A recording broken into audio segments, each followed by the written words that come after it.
lessons from them. And those lessons tend to focus on the same things. If we look at a few things that we learn and see if we all got the same message.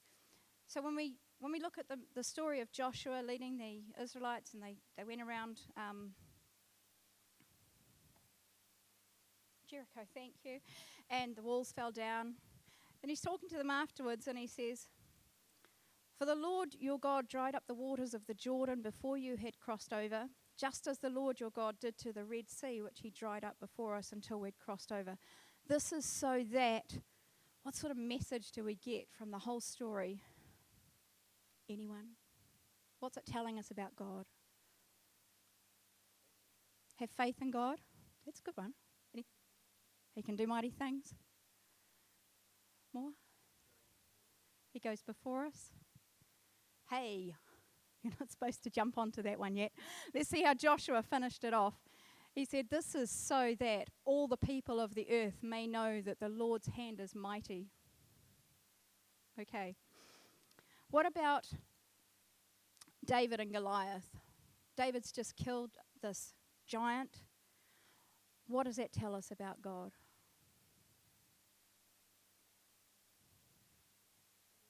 He can do all things. Yeah. That's cool. He can use something small to overcome something big. Let's have a look at what David says about what happened. In 1 Samuel 17, verse 45, David replied to the Philistine, "You come to me with sword, spear, and javelin, but I come to you in the name of the Lord of heaven's armies, the God of the armies of Israel, whom you have defied. Today the Lord will conquer you, and I will kill you and cut off your head.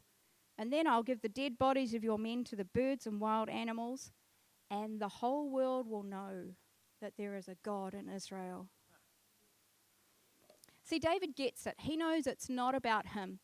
It's not about him not having to pay taxes for the rest of his life or marrying the king's daughter. It's about the whole world knowing that there's a God in Israel. And we do the same thing when we memorize verses for ourselves. Here's one that I want you to finish. Be still and know.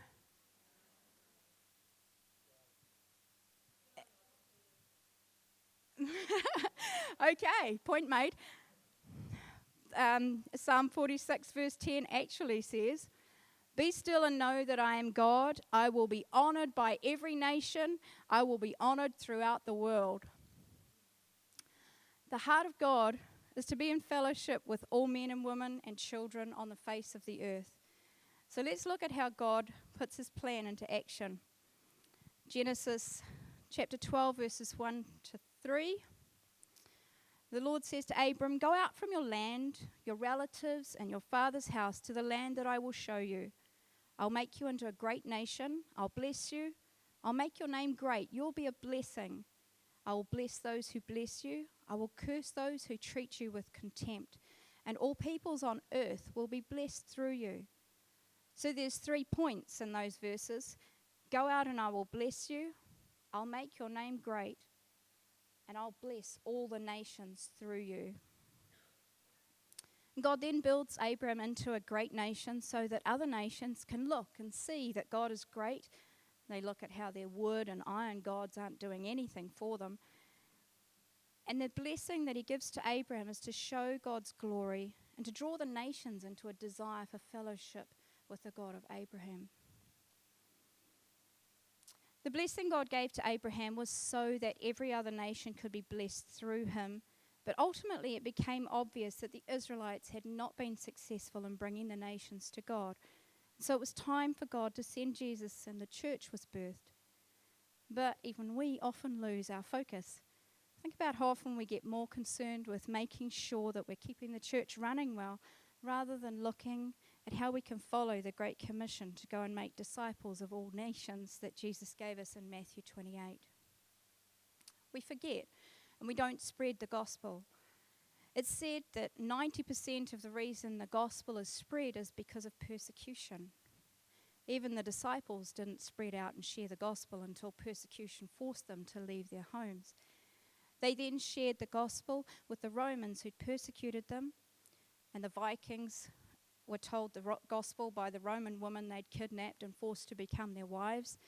And the Viking people became a Christian people, and the process repeated when the Celtic people raided the Vikings. Persecution. Christians typically don't give a lot of money to missions. In the US, it's quoted at less than $3.65 per Christian per year. And of what is given, 85% is given to places that have already been reached. And I'm sure Aaron's already quoted that statistic before. Half of the world has never heard of Jesus for the first time.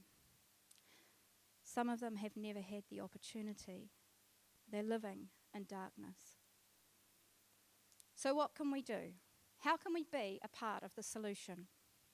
Well, you have a role. You might be a goer. Goers cross cultural barriers to see the world reach.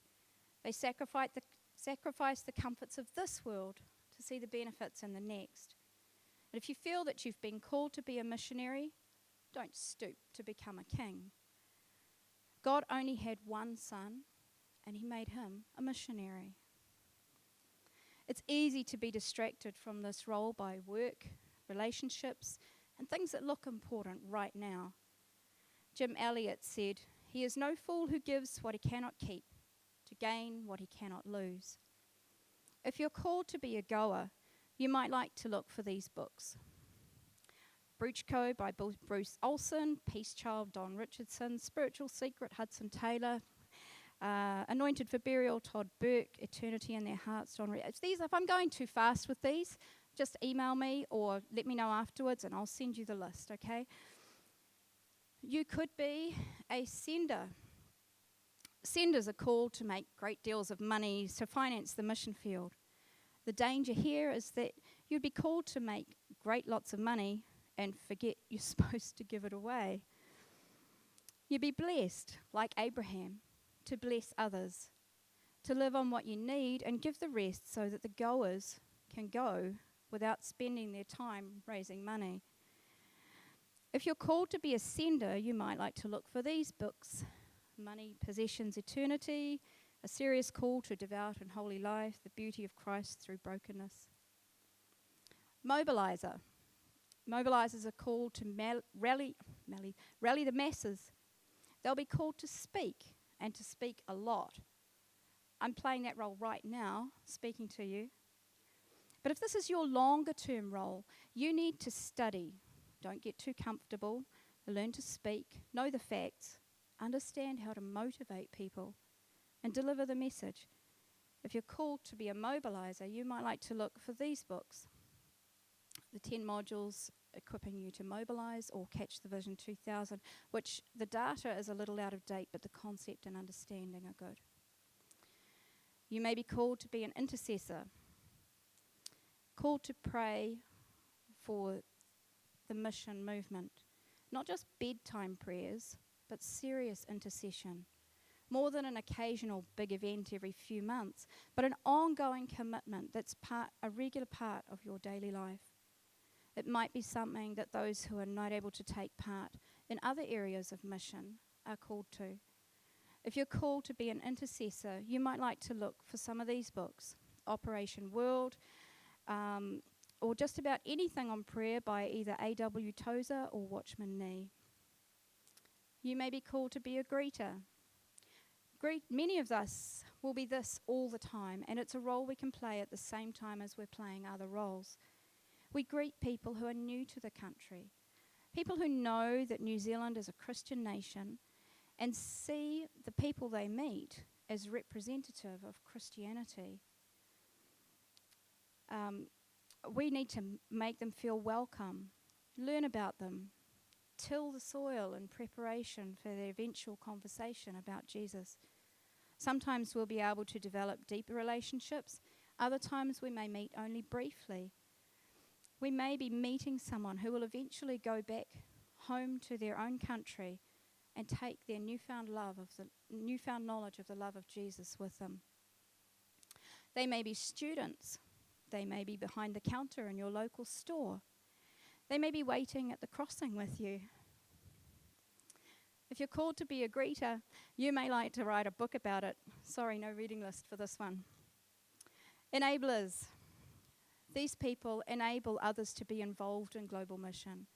They're typically involved in government, working to ensure freedom for those who can go and to bring freedom for those who can be reached. They serve in embassies, they're ambassadors, they're emissaries, they may be politicians or board members. If you're called to be an enabler, you might like to read these books. Hero for Humanity, Let Freedom Ring, The Right Man, American Leadership Tradition, Standing Strong. If I went through, like I said, I'll send you the list if you want them, because I'm going real fast. We all have a role to play, and your role in the plan may change as your life stages change. You may be called to one or more roles at a time in different seasons, but God has called you to be a part of the plan, and you need to ask Him, what is your role right now?